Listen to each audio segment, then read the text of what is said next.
I'm Josh Kamdjou.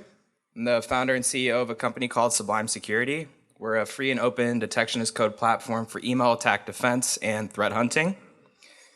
Why is that relevant for today? We see and detect lots of callback phishing.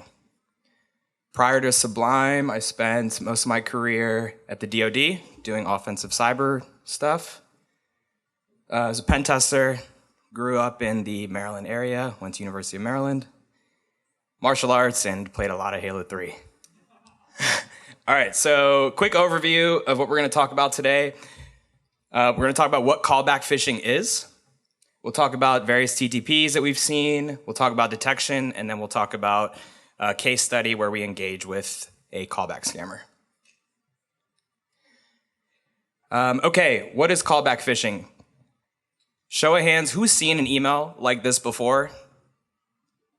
Okay, pretty much like everybody in the room. Callback phishing, basically trusted brand impersonation. So you'll see these with like Geek Squad, you'll see these with PayPal. We got a bunch of more examples on the next slide. Ultimately, the intent is to get the end user to reply and call a phone number. So it's like these classic cold call text scams. Instead of a phone to phone, it's email to phone. It's become pretty prolific. So we see these with like Norton, PayPal, Coinbase, pretty much everything. And why, like what makes detection hard? Why has this become so prolific? So primarily, like we see these coming from free mail accounts. So these are like Gmails, Yahoos. So you lack the traditional indicator with like domain reputation and domain age. So it can make it a little bit more difficult in that sense. And there is no traditional malicious payload like or link. So there's nothing that you're looking for there. They're asking the user to call them back. So that makes detection a little bit more difficult. Various TTPs that we've seen. So free mail providers, like I mentioned, 90+% of these are coming from Gmail accounts, and they're pretty much fresh Gmail accounts that are spun up. We see others too, but primarily Gmail. All of these have a sense of urgency and loss, like something's expiring and you need to act quickly. We see high permutation, so these are like email templates, but they're getting substituted. There's like different permutations of these, and they're rotating very frequently between campaigns. We see VoIP provider usage, so these callback numbers, it's probably not a surprise to anyone in this room. VoIP numbers allow them to rotate these quickly, easy to access. Brand impersonation, so typically, there's like some impersonation of something that the user can recognize, like Best Buy or Norton. And we've seen a lot of images as content. So lacking the traditional where you've got like text in the body of the email, or you've got an attachment with text that you can extract.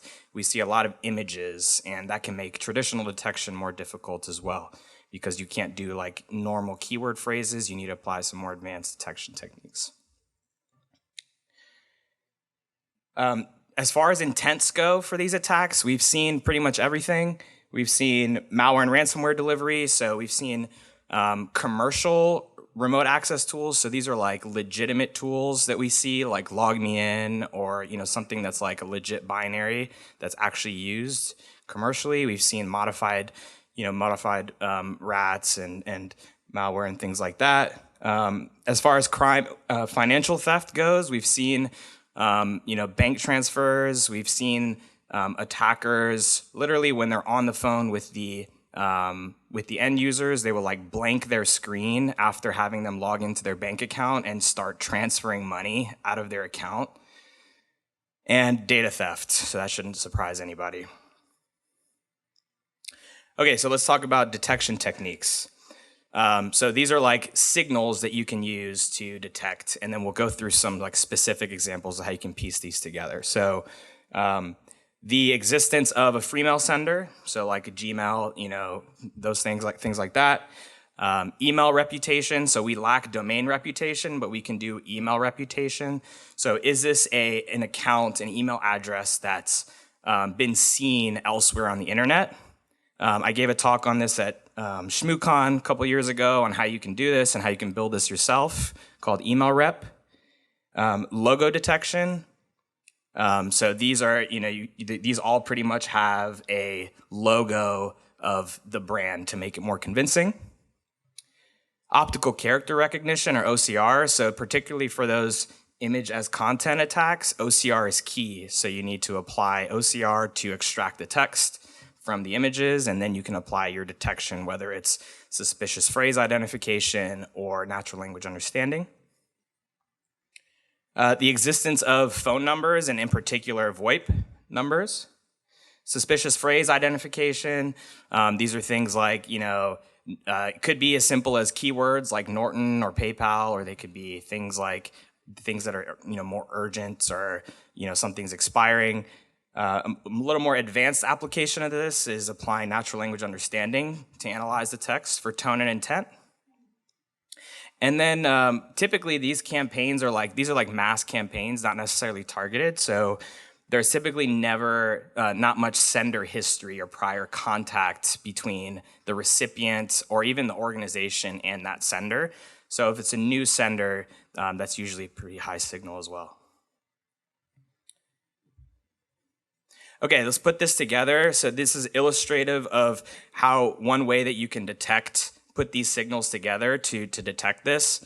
So this is a detection that's open source. You could literally run it right now and this is high efficacy. So I don't think we've seen a single false positive with this detection logic.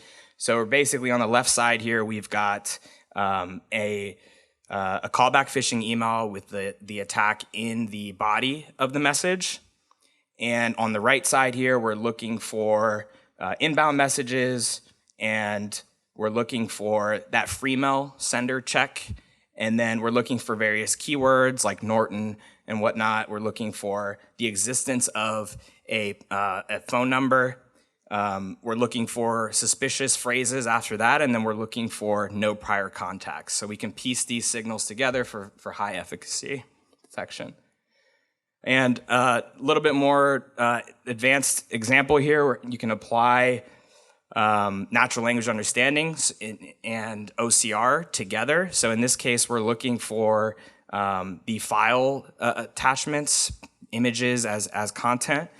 And we're running that through an OCR scanner. And then we're applying natural language understanding on top of that, and then applying the sender history logic. So again, super high efficacy for detection. Callback phishing is evolving rapidly. So particularly to counter scam baiting. So we've seen, there's like Twitch streamers and even security researchers that are basically wasting these attackers' time and exposing them online. So they are adapting their techniques and employing multi-factor authentication. So we'll show that in our case study. Okay, real quick, we'll move through this. So we called one of these numbers and we walked through with the scammer. First thing they had us do is go to logmeinrescue.com. This is a legitimate domain, and they had us input a multi-factor code. So they sent this to the email address, so they had a connection between the email and the phone number to verify that it was actually us. So this is that scam baiting countermeasure. After verification, we installed the legitimate logmeinrescue binary, initiated a screen share with the attacker, and here's them showing us that we are hacked. 30 plus hackers that are connected to our machine.